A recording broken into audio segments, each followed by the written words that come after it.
हिंदुस्तान अखबार सोमवार 20 जुलाई 2026।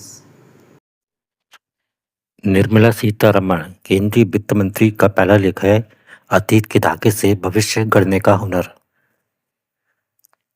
भारत फ्रांस आर्थिक एवं वित्तीय संवाद हाल ही में फ्रांस में आयोजित हुआ था। वहां मेरे फ्रांसीसी समकक्ष और मैंने उस साझेदारी की व्यापकता का संभावनाओं को भी पुनः पुष्टि की जो समय की कसौटी पर खरी उतरी। पेरिस में आयोजित निवेशकों की एक बैठक में मुझे विभिन्न फ्रांसीसी कंपनियों के प्रतिनिधियों ने अपनी उपस्थिति बढ़ाने की महत्वाकांक्षी योजनाएं साझा की। फ्रांस में भारत के राजदूत ने वस्त्रकला का उल्लेख किया, एक ऐसी भारत फ्रांस साझेदारी जिसने फ्रांस की उच्च फैशन परंपरा को भारत की सदियों पुरानी कढ़ाई कला के साथ बेहद सुंदर ढंग से जोड़ा है। भारत लौटने के तुरंत बाद में चेन्नई के निकट तिरुवल्लुवर जिले के गुड़पक्कम स्थित वस्त्रकला की कार्यशाला देखने गई। कार्यशाला शांत थी, वहाँ कुछ भी थमा हुआ नहीं था। फिर उभरती हुई सुइयां, अपने काम में तल्लीन पुरुष महिलाएं, यह दृश्य जापानी कलाकार हायाओ मियाजाकी के स्टूडियो जैसा लग रहा था। छाया और गहराई उभर रही थी, हमेशा की तरह उनमें अनायास उनके और करीब चली गई, यह समझने की कोशिश करते हुए कि इतनी छोटी छोटी गतिविधियों से इतने बारीक और जटिल प्रभाव कैसे पैदा हो सकते हैं। वस्त्रकला कांचीपुरम श्री पेरुवंदरुम तिरुवल्लुवर के सूखाग्रस्त क्षेत्र में स्थित है। जब हल विश्राम करते तब किसान से उठा लेते हैं और सूती व रेशमी कपड़ों पर सुंदर नमूने रचने लगते। अपने भीतर मौजूद रचनात्मक अथाह भंडार का उपयोग कर ये गांववासी सूखे की कठिनाइयों का सामना कर पाते थे। यह कला असाधारण धैर्य, सटीकता और अनुशासन की मांग करती थी और ये गुण शुष्क भूमि में खेती करने वाले किसानों में प्रचुर मात्रा में पाए जाते हैं। वस्त्रकला के सोच समझ कर चेन्नई स्थित अपनी पहली कार्यशाला को गुड़पक्कम स्थानांतरित किया तथा उच्च मूल्य वाला यह काम उन गांवों की ओर निकट पहुंच सके जहां पीढ़ियों से इन कौशलों को सजाया और निखारा गया था। एक कंपनी शहर छोड़कर गांव में आकर बस गई थी। आज इस कार्यशाला में तैयार की गई कलाकृति राष्ट्रीय भवन में स्थान पा चुकी हैं। तमिलनाडु की एक गांव और फ्रांस के बीच भौगोलिक दूरी बहुत है, पर आज उन्हें जोड़ने वाला सूत्र है अत्यंत सूक्ष्म और उच्च कोटि का कौशल, जिसे एक समर्पित उद्यम का सहयोग प्राप्त है। दोपहर के भोजन के दौरान मैंने महेश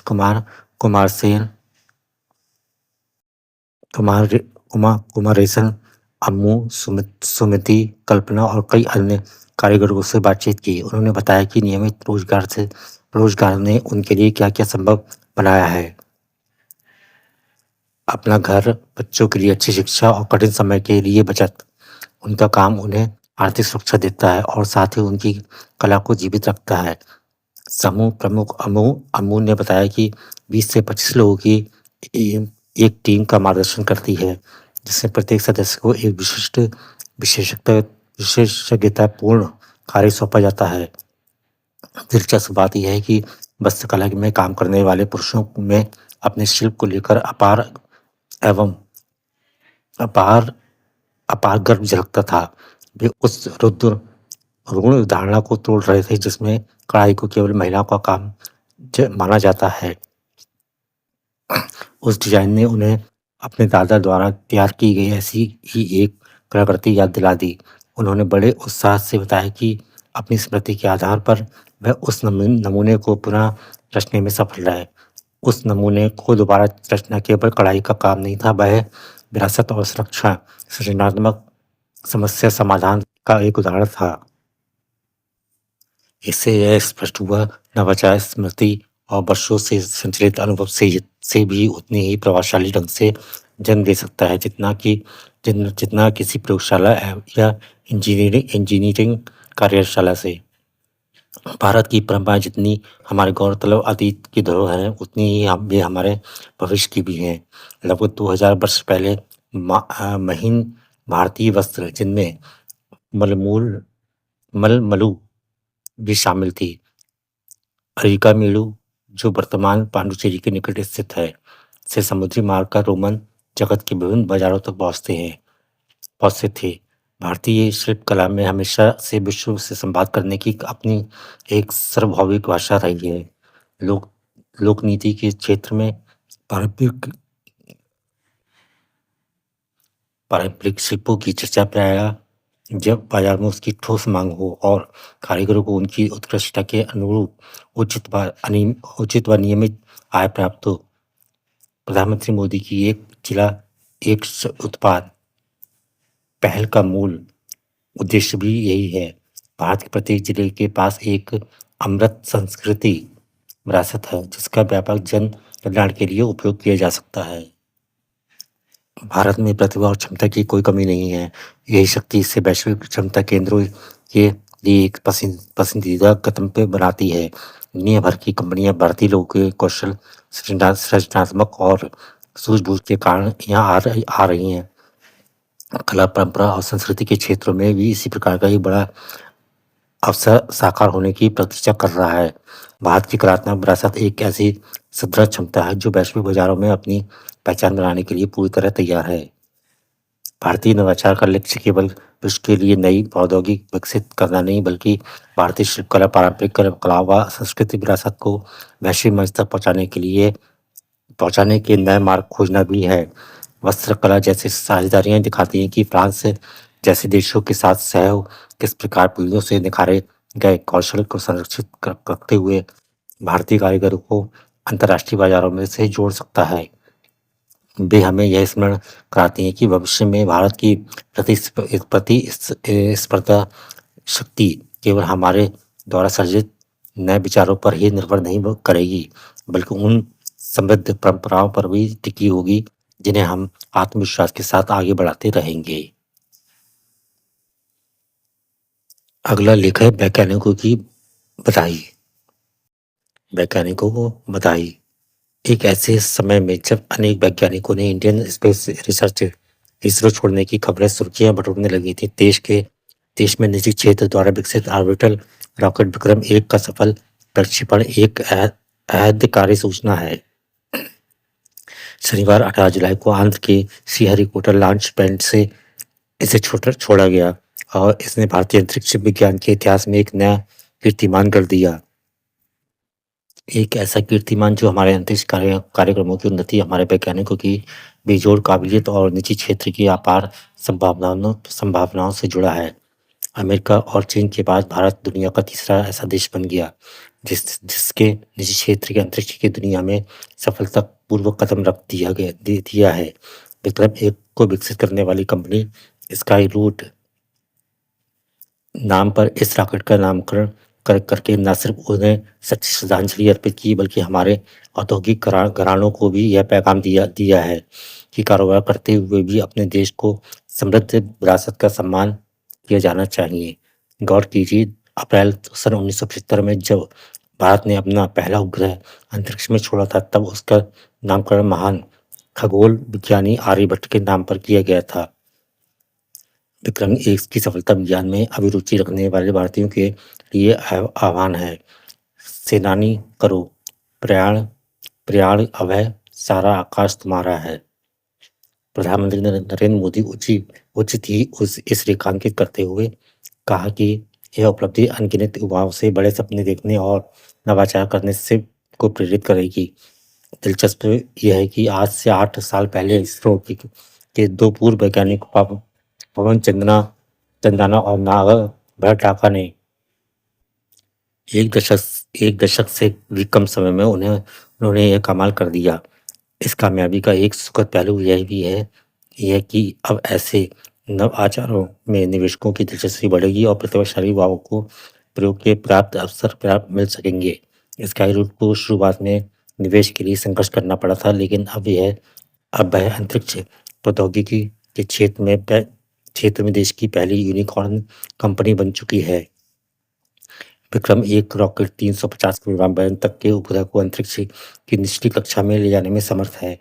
स्काईरूट ने ऐलान किया है कि अगले साल वह विक्रम 2 लॉन्च करेगी, जिसकी पेलोड क्षमता धरती की से सबसे नजदीक कक्षा में 900 किलोग्राम होगी। यह वाकई उत्साहजनक है। यूं तो इसरो ने साल 2019 से ही उपग्रह लॉन्च करने की व्यावसायिक सेवा देनी शुरू कर दी थी और उसने विभिन्न देशों के सैकड़ों सैटेलाइट लॉन्च किए हैं।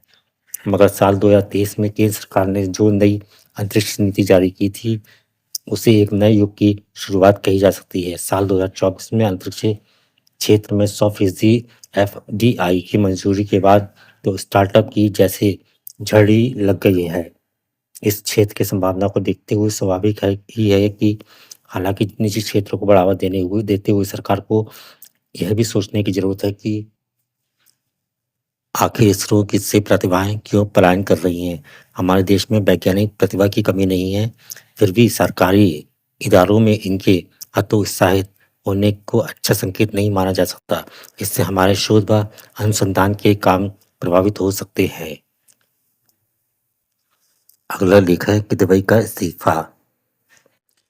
आखिर श्री रफी अहमद किदवई ने कांग्रेस से और उसके साथ ही केंद्रीय मंत्रिमंडल से इस्तीफा दे दिया और इस प्रकार अपनी अनिश्चयात्मक स्थिति का अंत कर दिया।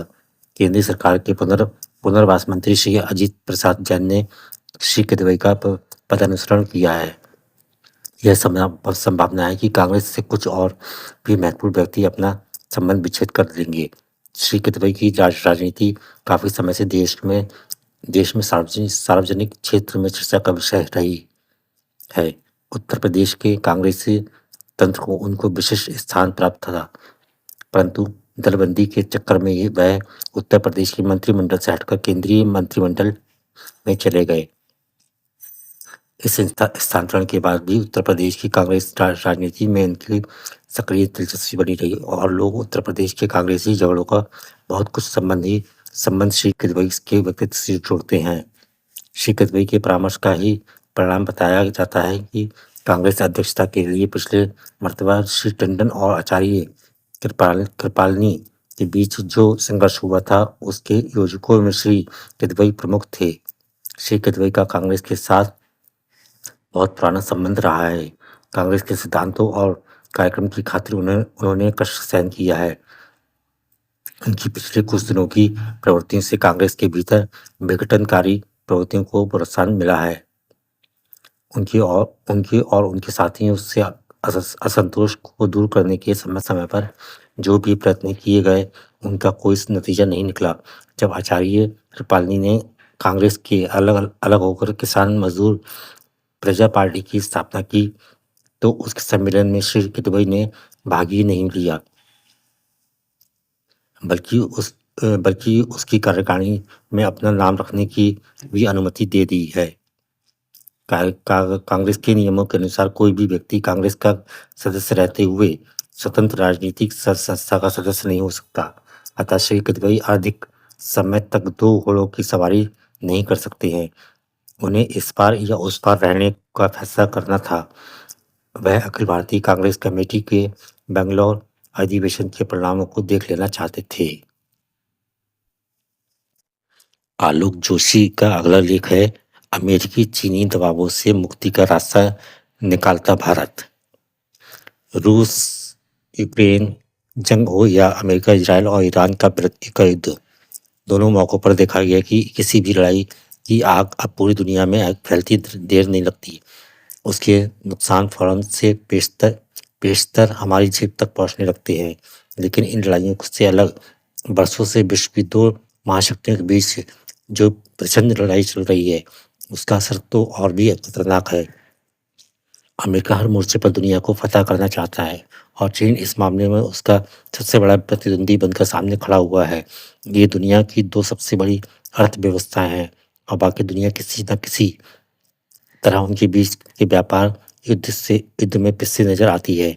भारत की स्थिति भी कुछ अलग नहीं है, बल्कि विकासशील देश व बड़ी जनसंख्या होने के नाते यहाँ समस्या और चुनौतियां कुछ ज्यादा ही है। अमेरिका और चीन दोनों ही भारत पर तरह-तरह के दबाव बना रहे हैं। यही भारत व उसके नेतृत्व के लिए सबसे बड़ी सांसद की बात है, क्योंकि यह उन ताकतों से संबंध संतुलित रखने का सवाल है, जिनकी ना दोस्ती भली ना दुश्मनी।